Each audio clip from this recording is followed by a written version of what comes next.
ओम नमः शिवाय। ओम शिवाय। आप सभी शिव की पार्वतियों को मुझ आत्मा की तरफ से नमन है। रोने की क्या दरकार है? एक रोना होता है कि बाबा के प्यार में, है ना, वो रोना हमें बदल देता है, हमारे अंदर परिवर्तन लाता है, वो आंसू। और एक रोना होता है जब हम मित्र संबंधी या माँ बाप के शरीर छोड़ने पर रोते हैं, वो रोना हमारे दिल को भारी करता है। बाबा हमको मना कर रहे हैं कि वैसा रोना हमें नहीं रोना। तो ये क्यों कह रहे हैं? आत्मा का पाठ पक्का करा रहे हैं कि आत्मा एक शरीर छोड़ दूसरा लेती है। जो असली माँ बाप है हमारे, वो कौन है? वो एक शिव है। क्यों नहीं रोते? क्योंकि सत्युग और त्रेता में आत्मा का पाठ इतना पक्का होता है कि हमको मालूम होता है ना, कि आत्मा एक शरीर छोड़ दूसरा लेती है। अभी यहाँ कोई मरेगा तो उसको क्या कहते हैं लोग? ये स्वर्गवासी हुआ।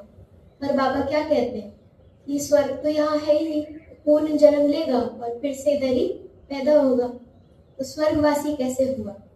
स्वर्ग तो अभी आएगा। बाबा कहाँ बैठे? भ्रिकुटी के बीच बैठे। कहाँ? ब्रह्मा की भ्रिकुटी। तो शास्त्रों को पढ़ के सदगति क्यों नहीं होती? क्योंकि वो मार्ग ही नहीं बताते। वो ये बताते ही नहीं कि हम आत्मा हैं। अगर हमें पता चले शास्त्रों से कि हम आत्मा हैं, तब तो सदगति हो ना। जब वो बता ही नहीं पाते, वो तो कहानियां बताते हैं कि ऐसे हुआ ऐसे हुआ। वो ज्ञान थोड़ी ही हुआ। मुरली क्या है? अमर कथा ही तो है। और हम सब पार्वतियां शिव की। तुम बच्चों को स्वदर्शन चक्रधारी बनना है। तो स्वदर्शन चक्रधारी का अर्थ क्या है? अगर हम योग में बैठते हैं तो हमें स्व का दर्शन करना है कि कोई भी सिचुएशन आती है ना, जैसे उसमें हमसे कोई गलती हुई है या कुछ भी हुआ है, तो जब हम बाबा के सामने बैठते हैं तो हमें स्व का दर्शन करना है, उसको रिपीट करना है कि कैसे क्या क्या हुआ और मैंने क्या किया, है ना। तो हमें पता लगता है, हमारी आत्मा हमको खुद बोलती है कि ये हुआ है, ये मेरी गलती थी। और फिर उसको स्वीकार भी करना है, उसको रियलाइज करना है ना। उसका एहसास हमको होना चाहिए, क्योंकि जब तक रियलाइजेशन नहीं होगा ना, हम परिवर्तन कर ही नहीं सकते। भले हमको मालूम है, ठीक है, कि ऐसे हुआ, पर हमने जब तक खुद से नहीं बोला कि हाँ ये मैंने ही किया है और इसको अब बदलना है स्व इच्छा से, हम उसको तभी बदल पाएंगे, तभी परिवर्तन हो पाएंगे। वरना तो फिर कितना भी ज्ञान योग कर लो, नहीं बदल सकते, बनना ही पड़ेगा। इतनी गुह्य बातें हैं। तो विष्णु को दिखाया स्वदर्शन चक्रधारी, पर विष्णु को तो ज्ञान ही नहीं है। ये कैसे? क्योंकि जो विष्णु पहले क्या थे, वो विष्णु कैसे बने? वो पहले ब्राह्मण थे, तो उनके पास था वो जो स्वदर्शन चक्र दिखाया गया है ना, उसको असल में उन्होंने यूज किया है अपने ऊपर, इसीलिए वो विष्णु बने। अब ब्राह्मणों के ऊपर तो स्वदर्शन चक्र दिखाना शोभेगा नहीं ना, क्योंकि ब्राह्मण को सिंपल दिखाएंगे, बहुत साधारण, और विष्णु को एकदम सजाया हुआ। जो हम ब्राह्मण जीवन में धारणाएं करते हैं, ज्ञान लेते हैं, वो फिर सत्युग में प्राय लोप हो जाता है। वो हमारी बुद्धि में नहीं रहता, है ना। तो पर उसकी निशानी रहती है, उससे जो बनाए संस्कार है ना हमारे, उदाहरणाएं हैं, वो रहती है, वो सत्युग में जाती है। तो अभी जो संस्कार बनाने हैं वो हमें अभी ही बनाने हैं सत्युग के लिए, जब भी हम उधर जा पाएंगे। अब शिव की बारात कैसी होती है? आगे तो देवी देवता होते हैं और पीछे सब भूत होते हैं, पर आगे सब क्या होते हैं? देवी देवता और पीछे सब भूत, लंगड़े लंगड़े लूटे, कैसे भी होते हैं। तो उसको मन की अवस्था बताई गई है।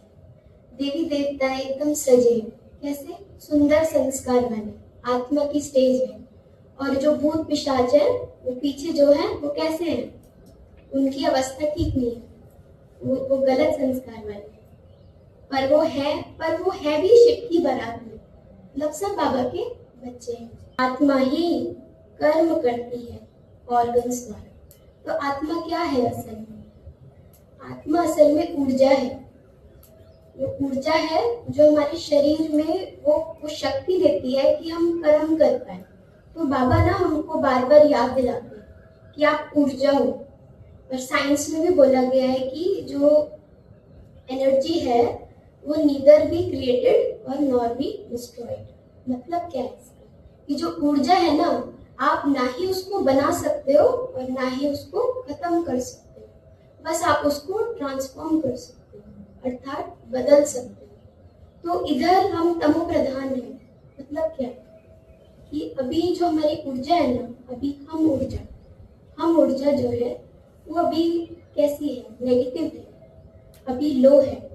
तो बाबा हमको बार बार बोलता है कि तमो प्रधान से सतो प्रधान बनना है। मतलब सतो वाली ऊर्जा चाहिए हमको, बहुत हाई लेवल वाली ऊर्जा बनना है। तो अगर हम वो ऊर्जा बनेंगे तो शरीर में भी वैसी ही ऊर्जा फैलेगी, है ना। मतलब हमें सदा ये याद रहे कि हम ऊर्जा हैं, हम ये शरीर नहीं है। तो इससे क्या होगा ना, हमें ये याद रहेगा कि हम अविनाशी हैं, हमारा विनाश हो ही नहीं सकता।